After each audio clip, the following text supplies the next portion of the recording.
Well friends, here is the next problem. And before going to the problem, let me see the given direction. The given direction is complete the following number series by choosing the correct number from the given choices. The given question is 11, 15, 24, 40, 65 and the question mark. Given options are 98, 99, 101 and 102. Friends, first let me consider the given question, that is 11, 15, 24, 40, 65 and the question mark. Well friends, look at here, 11, 15. What is the difference? The difference is 4. Next, 15, 24. The difference between 24 and 15 is what?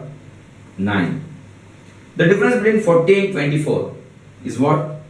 Of course it is 16. And the difference between 65 and 40, what is that?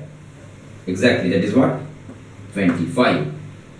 Friends, here 4 is nothing but square of 2, isn't it?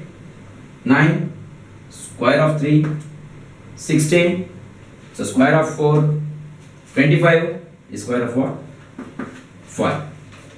That means 2 square, 3 square, 4 square, 5 square. Next would be what? 6 square. Nothing but 36. Okay, that means what? 65 plus 36 is nothing but 101. Or you can even consider the difference between 101 and 65. What is the difference? 36. Isn't it? So let me check the given options. The given first option is 98, the second is 99, and the third option is 101, which suits our answer. Therefore, option 3 will be the right option. Well friends, we'll see some more problems.